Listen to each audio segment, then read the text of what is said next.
It's strange how life can bring someone unexpected right to your doorstep. I never thought I'd be standing at the edge of something so reckless, but that's exactly where I found myself one cool autumn night. My name is Ryan, and I've always prided myself on being the loyal type, the dependable friend, the supportive partner. I'd recently gone through a breakup that left me feeling unmoored, but things were finally stabilizing, and I'd certainly never imagined it would be Emily, my best friend Josh's younger sister, who would make me question everything I thought I knew about myself. Josh and I have been best friends since college, almost a decade now. He's like a brother to me, and I'd watched his little sister Emily grow up from the quiet, awkward teenager she once was into a confident, striking woman. I knew her well, or at least I thought I did. But one late-night visit changed everything. It was around midnight on a Friday, and I'd just settled down in front of the TV with a beer, ready to unwind after a long week. The sound of a knock at the door startled me. I wasn't expecting anyone, so I pulled on a hoodie and went to check who it was. When I opened the door, there stood Emily, looking a little disheveled, her cheeks flushed from the chill outside. "Emily?" I asked, surprised. "Is everything okay?" She gave a half smile, tugging her coat around herself. I needed someone to talk to, and I didn't want to wake Josh. I figured you might still be up." It was true that Josh had a busy schedule and was often up before dawn for work. I glanced at her, concerned, and stepped aside to let her in. "Of course. Come on in. You look like you could use a drink." She laughed, a small, shaky sound that told me something was wrong. We moved to the living room, and I poured her a glass of wine. She sat down on the couch, pulling her knees up and wrapping her arms around them. She seemed lost in thought, her gaze distant. "Want to tell me what's on your mind?" I asked gently, sitting down next to her. She took a sip of her wine, letting out a sigh. "It's everything, Ryan. Work, my friends, my life. I feel like I'm just drifting, like nothing really matters." We spent hours talking. Emily opened up in a way I'd never seen before, letting her walls down as she spoke about her fears, her dreams, and everything in between. I could see a vulnerability in her that made me feel protective, a side of her that she rarely showed. And as the hours wore on, I found myself feeling more drawn to her than I'd anticipated. As the night wore on, we sat there, closer than before. Emily's laughter filled the room as she recounted a story from college, her eyes sparkling in a way that was hard to ignore. I felt a warmth spreading between us, something I couldn't quite place but felt impossible to deny. It was in the way she looked at me, her gaze lingering a beat too long, her hand brushing mine as she reached for her glass. "So are you seeing anyone?" she asked, her tone casual, though there was an edge to it. Her eyes flicked to mine, then quickly back down. I hesitated, caught off guard. "Not really. I've been pretty focused on work and, well, things haven't exactly lined up for me in that department lately." She nodded, a soft smile forming on her lips. "I get that. Relationships are complicated. Maybe too complicated." There was a long pause. I could feel her eyes on me, and when I looked back, I saw something unexpected. A flicker of longing, something far more complex than friendship. I knew this was dangerous territory, but in that moment, reason didn't stand a chance against the pull I felt. "Sometimes," she started, her voice barely above a whisper, "sometimes I think about how different things would be if life had gone in another direction, if I'd made different choices." Her words hung in the air, and suddenly the space between us felt like it was closing. I could feel my heart pounding as she leaned in just a bit closer, her face inches from mine. Her hand lingered on my arm, her touch light yet electric. "Emily," I said, my voice low, though I couldn't bring myself to move away. "We shouldn't—" "I know," she murmured, her eyes fixed on mine. "But I don't want to be alone tonight." It was all the encouragement I needed. In that moment, every line blurred, every reason to stop dissolved, and before I knew it, our lips met. A soft, tentative kiss that quickly deepened. Her hands slid up to my shoulders as mine found her waist, pulling her close. It was as if everything else faded away, and all that existed was this connection, this undeniable pull between us. She broke the kiss first, her breathing unsteady. "I don't want to make things complicated for you," she whispered, though her hands didn't leave my shoulders. "Complicated?" I chuckled softly, unable to stop myself from brushing a strand of hair behind her ear. Emily, I think things got complicated the moment you showed up at my door tonight. Her lips quirked into a smile, and before I could say anything else, she leaned back in, her lips meeting mine in another searing kiss. The night seemed to slip away as we surrendered to the moment, letting the weight of our unspoken desires take over. As dawn approached, the weight of reality settled in.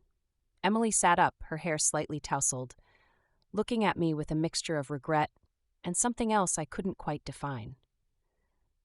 This might have been a mistake, she said softly, though there was a trace of a smile on her lips.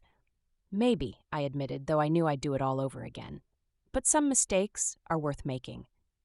She laughed quietly, shaking her head. Your trouble, Ryan. You're one to talk, I replied with a grin. As she got ready to leave, she paused at the door, looking back at me with a hint of mischief in her eyes. I might regret this later, but for now, let's keep this between us. I nodded, though I knew keeping this secret would be harder than either of us realized. Watching her walk away, I couldn't help but wonder where this would lead, or if we'd ever be able to go back to how things were before that late-night visit. Days went by after that night, and Emily and I managed to carry on as if nothing had happened. We saw each other at the usual gatherings, exchanged pleasantries, even laughed at the same jokes. But the unspoken reality of that evening hung between us like a silent bond, a hidden current beneath our words. Each glance felt a touch too long, each casual touch too loaded. Then, one Saturday morning, Emily texted, "Hey, could you meet me for coffee? There's something we should talk about." I felt a flash of nervous anticipation. I agreed, and we decided to meet at a little cafe near her place, a spot I hadn't visited in years.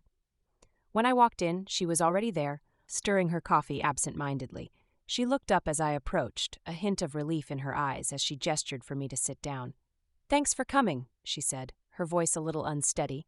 I wasn't sure if you would." "Of course I'd come," I replied, though I couldn't shake the feeling of anxiety settling in my stomach. "So, what's on your mind?" She took a deep breath, setting her spoon down and folding her hands on the table. "Ryan, I've been thinking about that night, about us and what happened. It's not something I take lightly, and I don't want things to get messy." I nodded, knowing exactly what she meant, but struggling to find the right words. "Neither do I, Emily. I don't want to complicate your life or mine, but it's been hard to forget." She looked away, a small smile tugging at her lips. "You're not the only one."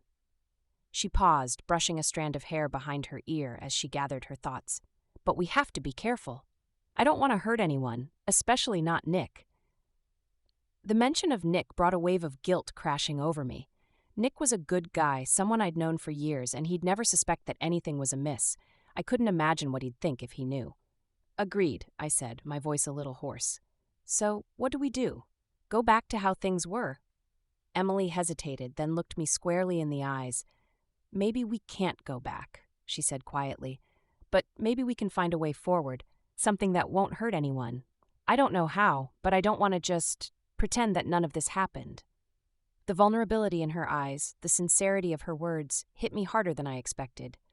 I reached across the table, taking her hand in mine, a small gesture of solidarity. "We'll figure it out, Em. Whatever it takes." She gave my hand a gentle squeeze, and for the first time in days, I felt a sense of calm wash over me. We sat in silence, the buzz of the cafe fading into the background, as we held on to that fleeting moment of connection, both of us knowing that we were wading into dangerous waters. In the following weeks, our relationship developed a sort of rhythm. We'd meet up occasionally, sharing coffee, exchanging glances, talking for hours without addressing the underlying tension. We both understood that we couldn't go too far, that our friendship was at stake, yet we couldn't deny the gravitational pull between us. One Friday, as we were both heading back from a mutual friend's gathering, we found ourselves alone in the elevator. The usual small talk died away, and a quiet intensity filled the small space. Emily glanced up at me, her expression unreadable, and I felt a surge of tension crackling in the air. "I don't think I can keep pretending," she whispered, her voice barely audible. Neither could I. Before I could stop myself, I reached for her, pulling her close. and we met in a kiss that was anything but gentle. It was as if all the restraint we'd shown over the past few weeks had finally snapped and there was no turning back. Her hands slid up my chest, my own fingers tangling in her hair as we gave in to the moment we'd both been waiting for. When the elevator dinged to a stop on my floor, we quickly broke apart, both of us breathless and a little dazed. "We shouldn't," I started, but she cut me off with a soft laugh. "We've said that enough times, don't you think?" she replied, her eyes shining with mischief. "Maybe it's time we stop lying to ourselves." Over the next few months, we tried to find balance. Our secret meetups became more frequent, and with each one, the stakes grew higher. We'd spend time together, both reveling in the thrill and grappling with the guilt, yet unable to resist. But as the months wore on, the secrecy began to take its toll. The thrill had a price, and I could feel the weight of it settling on my shoulders. Then, one evening, as we were sitting on her couch, she turned to me with a serious expression. "Ryan, we need to talk about what this is," she said, her voice quiet.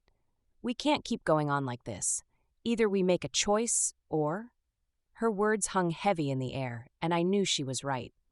I cared for her more than I wanted to admit, and the thought of losing her was more painful than I'd expected.